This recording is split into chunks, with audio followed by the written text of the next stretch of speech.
Charles, are you done moving yet?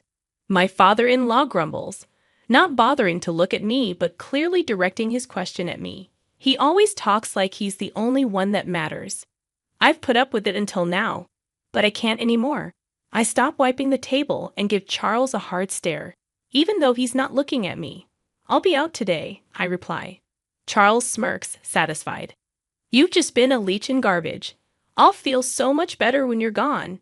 He probably thinks, oblivious to how much his lifestyle has changed. My name's Grace. I turned 40 this year. I'm married to William and currently staying with my in-laws. It's been a few years since we got married, but we don't have kids. We don't plan on having any, and we can anyway. I found out shortly after we got married. I met William at a party, and honestly, if I'd known about his infertility from the beginning, I might not have married him. He told me on our wedding day. It felt like my world crashed down on me. We had dreams of a bright future together, imagining ourselves with perhaps 2 kids and discussing potential names for them. William even joined in on picking out names for our future children. But it was all a deception, or maybe not entirely a deception. Maybe William did desire children and thought about names, despite knowing he couldn't have them. Wasn't that the ultimate betrayal? I married him with the belief that we would create a happy family together, only to be completely deceived by William, whom I trusted implicitly. While some might have immediately filed for divorce upon discovering such a truth, divorce isn't a straightforward option for me. I had already committed to building a family with my in-laws, who are the only ones we can truly call parents. I couldn't just announce to them the day after becoming a family that we were getting divorced. Living with the in-laws meant facing the inevitable question of when we would start a family. So we decided to break the news to them right away. Naturally, we didn't blame William. Instead, we attributed our childlessness to a medical issue on my end. When they found out we couldn't have children, my in-laws were livid. A worthless woman who can't bear children should leave this house immediately, declared my father-in-law Charles, who then began treating me like a servant. From the moment I arrived, I was never treated with respect, always made to feel inferior. I ate alone in the kitchen, cleaning up after the in-laws and William finished their meals. Despite my efforts in the kitchen, I only received scraps. My weight plummeted, and within 6 months of marriage, my wrists were protruding.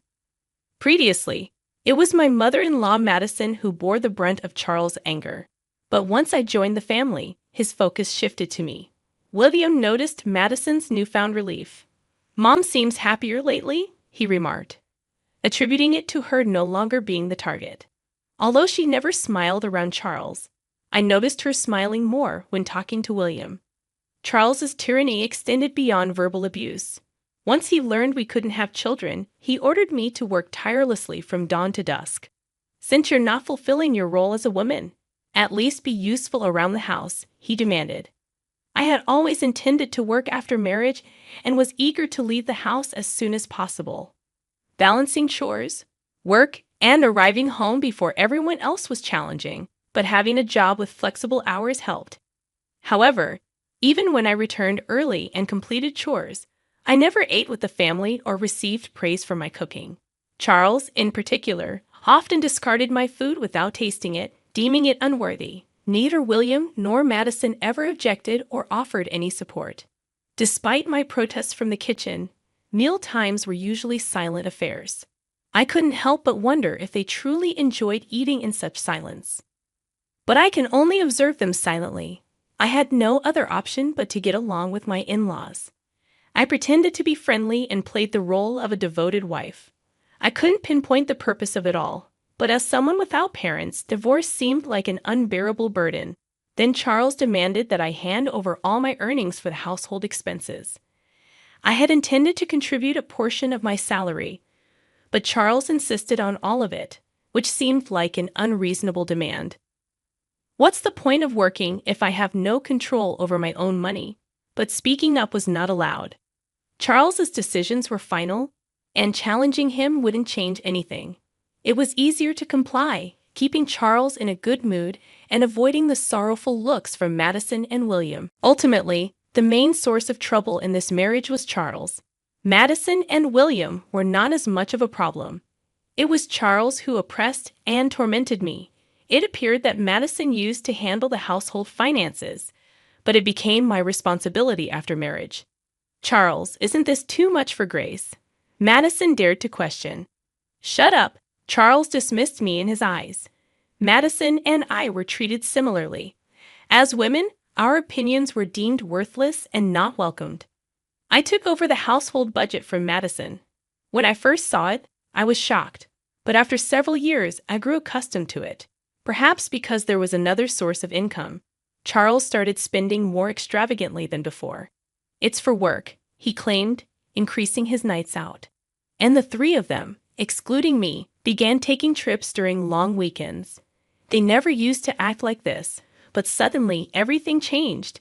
He still doesn't see me as part of the family, often referring to me as a burden or worthless. To him, I'm just a maid who doesn't cost anything. In my 20s and 30s, I could brush it off, sometimes even finding peace when Charles wasn't around. But as I neared 40, I couldn't stand his mistreatment any longer. It felt foolish and exhausting to listen to him and obey silently. I grew tired of being afraid of Charles and started standing up for myself. He didn't take kindly to that and gradually grew to resent me. This negative cycle continued to worsen, and recently, my relationship with Charles had deteriorated to the point where we hardly spoke. When he did speak, it was only to insult me. I would fire back, making the atmosphere at home unbearable. It had gotten so bad that he would demand I leave the house. But I refused to go quietly. Where do you expect me to go, knowing I have no family? I would retort every time. Charles would angrily slam his glass on the table, breaking so many that I lost count. Why should I have to deal with this? A woman like you shouldn't talk back. Madison and William would quickly exit the room, sensing another argument brewing. Once it reached this point, it became Charles' one-man show. You should be grateful to even be allowed in this house. Don't get too cocky, you leech, he would rant, his face turning red with anger. We've had this conversation 100 times, I sighed, tired of being yelled at. Normally, I would cave in and apologize. I'm sorry was my usual response, but that day was different. You need to watch what you say, Charles. You're not getting any younger. It's time to calm down. I snapped back sharply, feeling just as irritable. Charles, caught off guard by my defiance, was furious. Who do you think you're talking to? I am the head of this household. A wife like you shouldn't have opinions, he barked. I knew I had crossed a line, but I couldn't stop myself. I've been your wife for years. Isn't it time I'm treated like a human being? You're retired now, with less income. It seems the tables are turning. I continued, unable to contain my pent-up frustration. I confronted Charles directly, and he responded by grabbing me by the collar. I don't need someone like you in my house. I don't want to see your face anymore. Pack your things and leave immediately. He yelled so loudly that the furniture shook. Though I should have apologized right then, I couldn't hold back any longer. Fine, you want me to leave? That's what will make you happy, isn't it, Charles? I challenged him, meeting his gaze defiantly. Yes, he spat out. Unable to remain silent any longer, I declared, then I'll do it. He stormed off to his room with a loud noise, and I, feeling somewhat calmer, began cleaning the living room, which Charles had left in disarray. Madison came to check on me with a worried expression, but left without saying anything, returning to her own room. I realized I had no place in this house anymore. Neither William nor Madison would stand up for me. Years of enduring mistreatment had finally erupted, leaving me feeling more isolated than ever. The next morning, I followed my usual routine, waking up early to start my day. Charles emerged from his room and entered the living room, settling onto the sofa with a newspaper, paying me no mind. Without even glancing up, he casually asked, "Have you finished moving yet?" It was impossible for me to have relocated so swiftly after the events of yesterday. I assumed it was merely a drunken outburst, not a serious demand. Surely he was referring to leaving the house, right? When do you plan on departing? You no longer have the right to reside here. Charles continued, still not meeting my gaze. Halting my task, I turned to face him directly. If he truly intends for me to leave, then I must respond seriously. I'll be gone by today, I declared firmly. Nearby, Madison, frozen with concern, cast a worried glance in my direction. It was evident that once I departed, Charles would refocus his animosity towards her, and she didn't want me to leave. However, Charles had made up his mind. Apologizing and staying was never an option. With a satisfied laugh from Charles echoing behind me, I hurriedly gathered my belongings and left the in-laws' home. Uncertain of my destination, I felt a sense of liberation. I sent a message to William, who was already away. Please proceed with the divorce proceedings. A lawyer would reach out to him. With that, I powered off my phone. In the following days, I engaged a lawyer who reached out to William and the in-laws. Charles, convinced that divorce was inevitable, pressured William to swiftly sign the papers. William hesitated, glancing back and forth between me and the divorce documents. But there was no room for second thoughts. With Charles's insistence and my determination to move forward, he reluctantly complied. I have no money to spare for a woman like you, but dealing with lawyers is a nuisance, so I'll foot the bill, Charles grumbled, his arrogance palpable. The lawyer offered a wry smile at his demeanor. Despite his reluctance, William signed the agreement under Charles's stern gaze. In the presence of the lawyer, I added my signature, and the divorce was finalized. We settled the distribution of assets, and I received compensation for the harassment I had documented. It proved wise to invest in legal support rather than navigate the process alone. Concerned about his reputation, Charles opted to avoid complications by involving lawyers. As the manager of household finances, I was privy to Charles's financial situation, allowing me to propose a settlement within his means. With the property division and harassment compensation settled, I embarked on a comfortable life in my own apartment. While solitude was once daunting, my time living with the in-laws and going through a divorce taught me to appreciate the tranquility of my own space. I relished preparing meals for myself, reveling in the peace of not having anyone to answer to. One day, roughly 3 months post-divorce, Charles's incessant calls flood my phone. Assuming it's nothing positive, I ignore them, but his persistence forces me to accidentally answer. "What have you done to my house?" His voice reverberates loudly, even without the speaker mode.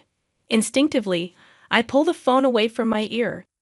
"I haven't done anything. I simply left the house, as you've instructed." I reply defensively. Unsatisfied with my response, Charles continues to berate me. "How can you claim you've done nothing? I'm receiving notifications about withdrawal issues since you left." Ah, so he's upset about the withdrawal problems and blames me. "I don't know. I didn't take any action. I managed everything according to your directives and paid all dues." I respond, a sense of satisfaction creeping in as I understand why Charles is upset. I suppress a grin, relieved he can't see my reaction. That's absurd. Before you arrived, we managed fine with mine, Madison's, and William's incomes. How much were you earning anyway? I recall that I never disclosed my salary details to Charles. $45,000 take home, I reveal. Charles emits a noise akin to a squashed frog before falling silent.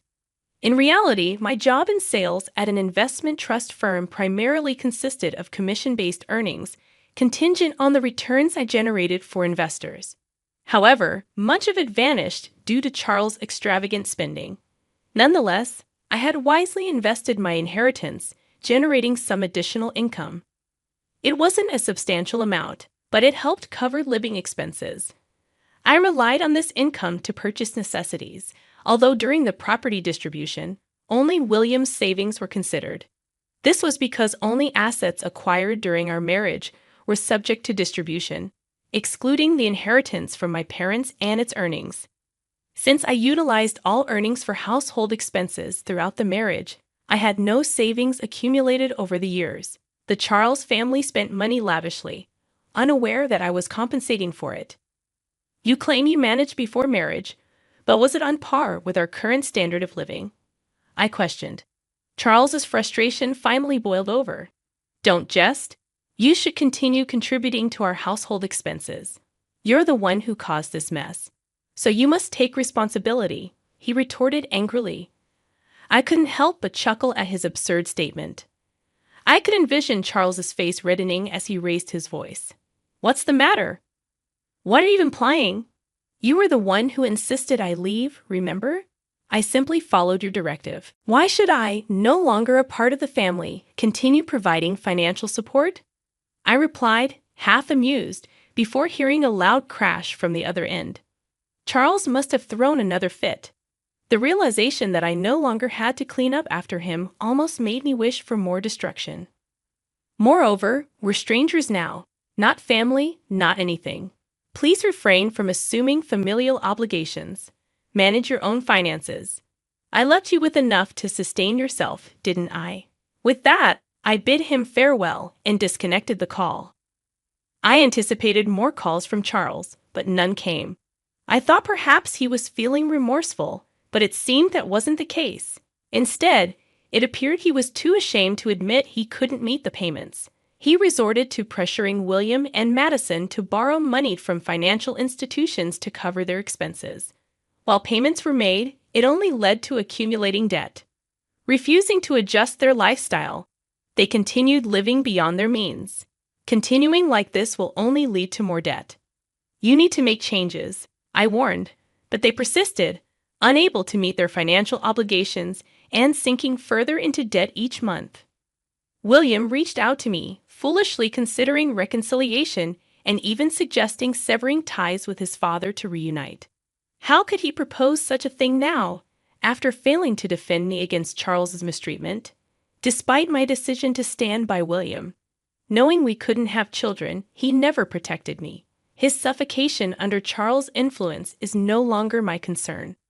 I wish they would grasp the consequences of their actions and endure the repercussions. Now, the in-laws find themselves burdened by debt yet unwilling to adjust their lifestyle. Charles, now working as a contract laborer with reduced pay, and William and Madison have taken up part-time security positions. It's not just Charles. Madison and William are also guilty of refusing to downsize their living standards. Despite being stretched to their limit, they refuse to make sacrifices. I used to be consumed with protecting William, but now I prioritize my own well-being. At 40, the prospect of having children may be challenging, but I remain open to the possibility. Before the divorce, mornings felt like a burden, but now I wake up feeling rejuvenated. I eagerly anticipate a brighter future in my newfound independence.